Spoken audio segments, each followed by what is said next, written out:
Je voudrais me marier avec un musulman, mais mes parents n'autorisent pas. Un autre message, j'ai un sérieux souci qui me trottine énormément. Mon fils aime une fille athée, mais nous ne sommes pas d'accord. Dans cette vidéo, je vais parler de ce genre de message et on va voir qu'est-ce que nous pouvons faire. Restez avec moi, je vous explique. Bismillah ar-Rahman ar-Rahim. Avant de commencer, si ce genre de contenu vous intéresse, n'oubliez pas de cliquer sur j'aime, de partager la vidéo, écrivez votre avis dans les commentaires.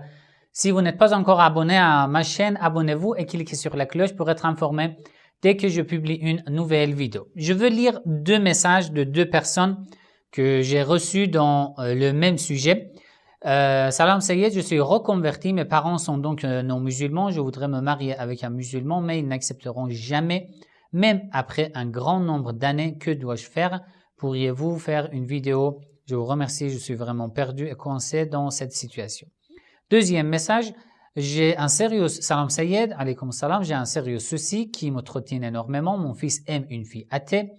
Nous vivons en Europe, je suis une maman chiite, j'ai élevé mes enfants selon l'islam chiite. Mon fils, en grandissant avec l'université, il a beaucoup changé, ce n'est plus le gamin que j'ai élevé. Je l'ai obligé à faire mot'a pour ne pas faire l'adultère. Il a accepté, mais moi, je ne veux pas une athée. D'accord. Alors, qu'est-ce qu'on peut faire? Deux messages, deux situations tout à fait différentes et deux situations tout à fait compliquées. Je commence par le premier message.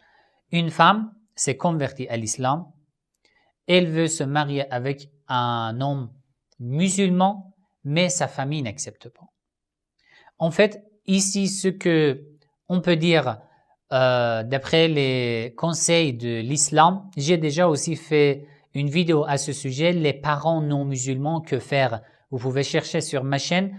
Je vous conseille, si j'oublie pas, je vais mettre le lien ci-dessus.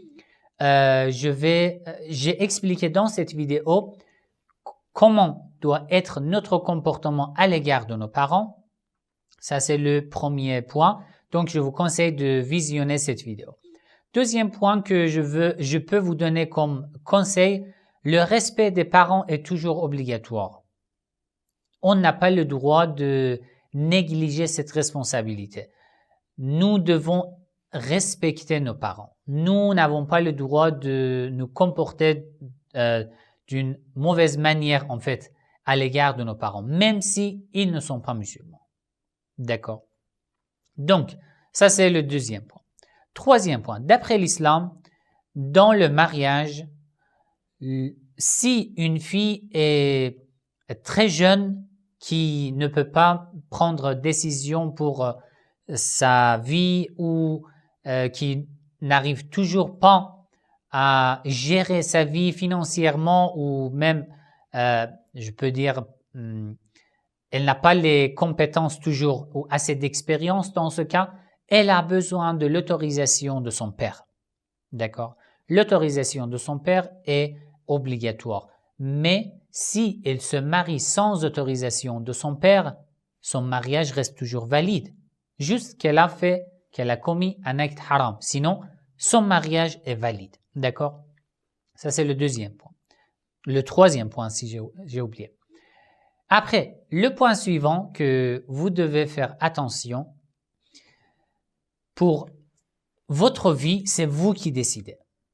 Vous êtes devenu musulman et vous savez que j'ai enregistré une autre vidéo sur le mariage d'une femme musulmane avec un homme non musulman. Je ne sais pas si je vais la publier avant cette vidéo ou après cette vidéo. En tous les cas, vous allez voir, vous allez visionner cette vidéo aussi. D'après l'islam, il est très conseillé pour une femme musulmane, d'après la majorité des savants, il est obligatoire qu'une femme musulmane se marie avec un homme musulman. D'accord? D'après la majorité des savants, c'est obligatoire. Pourquoi? Pour que après le mariage, on ne soit pas éloigné de Dieu, de la spiritualité, de la religion, de la pratique religieuse. Même si je dis que je ne suis pas sous l'influence de mon mari ou de mon épouse, mais au fur et à mesure, ces habitudes auront beaucoup d'influence sur les miennes. Ça, c'est important. Donc, vous maintenant, en tant qu'une femme musulmane, c'est le meilleur choix, c'est la meilleure décision que vous avez prise de vous marier avec un homme musulman. Alors, ici, si vos parents ne vous permettent pas, ne vous autorisent pas, ça dépend de votre situation. Si vous pouvez devenir indépendante, vivre indépendant, séparé de vos parents, tout respectueusement en fait, et avoir votre propre vie, dans ce cas, c'est mieux de le faire et de continuer votre vie personnelle, mais quand même garder toujours le respect à l'égard de vos parents. Vous allez leur rendre visite, vous allez les visiter régulièrement, mais vous avez votre vie. Mais si vous n'êtes pas encore indépendante, ça devient compliqué. Vous devez me donner encore plus de détails, soit en privé, je ne sais pas comment vous pouvez me contacter par mail en privé dans les réseaux sociaux à mes pages. Donnez-moi des informations. Je vais essayer de vous aider, Inch'Allah, si vous n'arrivez pas à devenir indépendante. Expliquez-moi, je vous explique et je vais vous donner, Inch'Allah, des conseils pour vous faciliter cette situation, Inch'Allah. Alors, deuxième message que j'ai reçu, c'est une maman chiite. Son fils aussi est chiite, mais d'après ce que j'ai lu, son fils, après avoir étudié à l'université, il a beaucoup changé. Peut-être il n'est plus pratiquant et maintenant il est tombé amoureux à une fille athée. Alors, vous en tant que parent, en tant que maman et par exemple le père de cet enfant, votre responsabilité c'est quoi?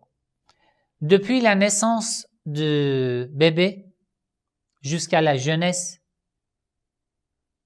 lorsqu'il est avant la maturité de cet enfant, c'est un rôle énormément important à vous de l'éduquer d'une meilleure manière.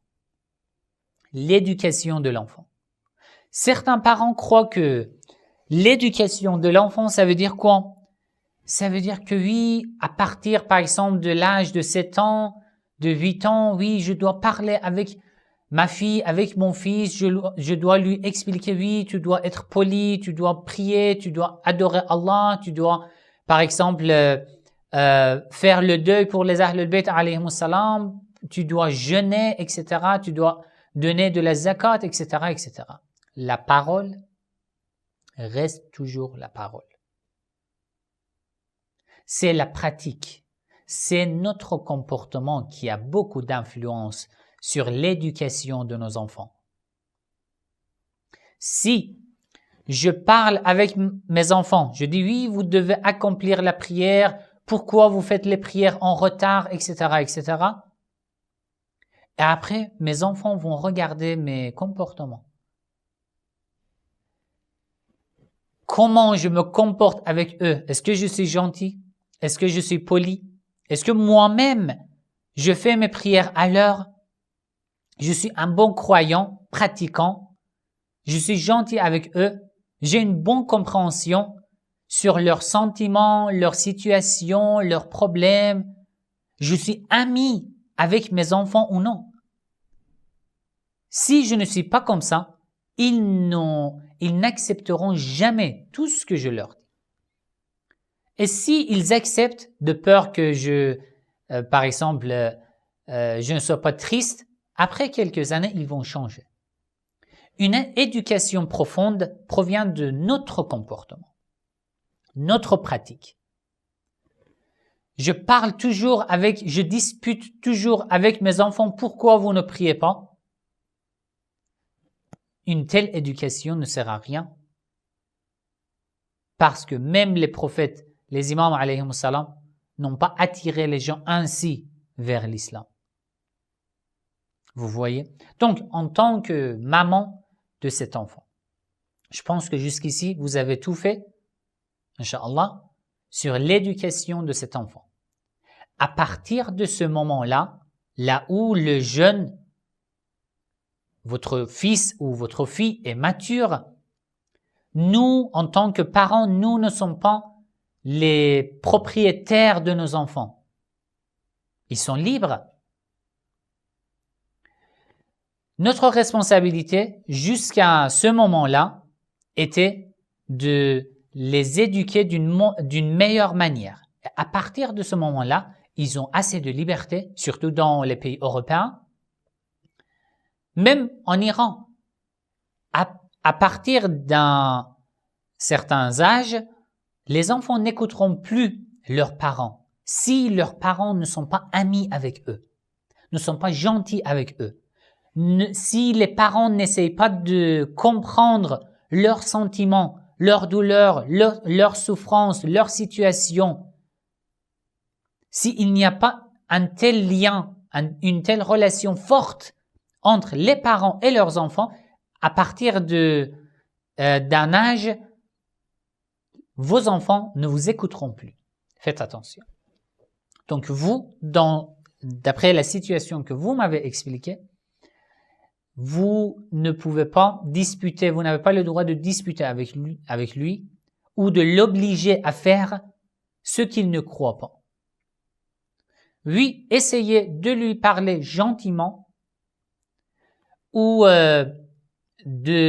par exemple, de l'aider en fait, ou de devenir plus ami avec lui pour qu'il soit en fait dans une relation plus amicale avec vous. Dans ce cas, peut-être, il vous écoute. Et si jamais il n'a pas accepté tout ce que vous avez dit, en tant que parent, vous n'avez pas le droit de l'obliger. Il est libre, il va prendre une décision pour sa vie. C'est lui qui veut se marier. Ce n'est pas la maman, ce n'est pas le père qui veut se marier. Vous avez écrit que il a accepté, mais moi, je ne veux pas une athée. Mais c'est sa vie. Il faut essayer de respecter la vie des enfants. Il est maintenant, je pense qu'il est maintenant mature, assez jeune, assez sage pour pouvoir décider pour sa vie. Et si vous l'obligez à quelque chose, même si en vous respectant, il accepte, mais ça ne sera pas dans son cœur. Certains parents musulmans croient que l'éducation, c'est ça.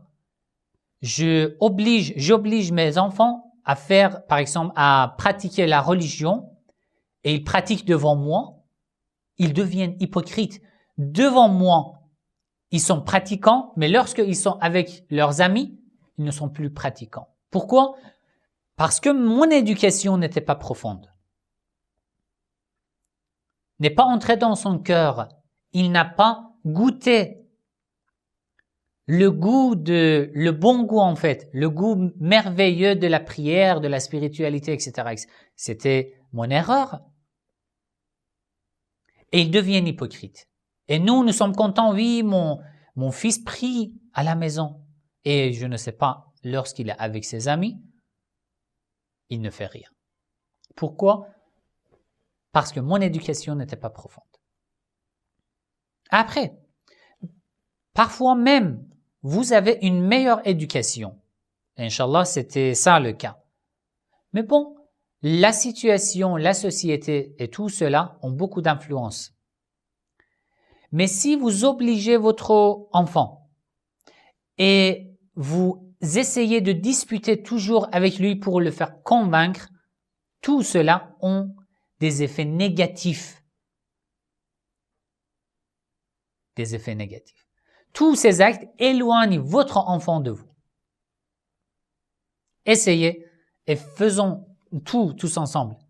Faisons tout notre possible pour devenir des meilleurs amis à nos enfants depuis leur naissance et depuis leur enfance jusqu'à l'âge de la maturité. Vous voyez? Et maintenant, dans une telle situation, je pense que vous devez essayer d'être, de rester calme, de rester toujours gentil, de parler avec lui gentiment, d'accord?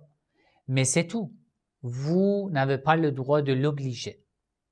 Et si il s'est marié, avec une fille athée. Vous n'avez pas le droit de dire que non, je ne veux pas une athée. Ça veut dire quoi? En tant que maman musulmane, vous devez être le symbole d'une femme croyante. Vous devez avoir un meilleur comportement devant cette fille athée pour qu'elle voie la beauté de votre religion, la beauté de votre spiritualité. Oui, si je dis que peut-être c'est une occasion, peut-être c'est une épreuve pour vous, une fille athée vient dans votre famille, a assez de temps pour voir comment se comportent les musulmans.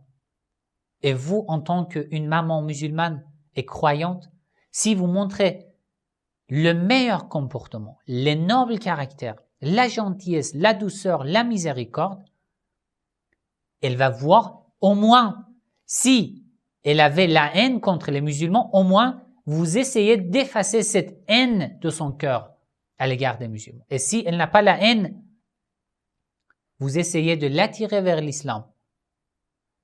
Ce n'est pas le but de la diriger vers l'islam. Le but, c'est qu'elle voit la beauté de la pratique islamique. C'est ça votre rôle, c'est ça votre responsabilité.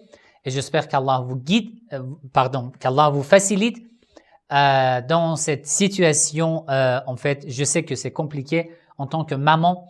Je comprends très bien ce que vous sentez. Vous avez grandi votre enfant avec beaucoup d'espoir. Et maintenant, vous pensez que votre fils peut-être va s'éloigner de la religion, de la spiritualité, etc., etc. Mais ne vous inquiétez pas. Faites ce que vous devez faire en tant qu'une femme musulmane. Ce que je vous ai expliqué. Si vous avez d'autres questions, si vous avez d'autres informations et détails à me donner en privé, vous pouvez m'envoyer et je vais vous expliquer encore dans une autre vidéo, Inch'Allah. Wassalamu alaikum wa rahmatullahi wa barakatuh.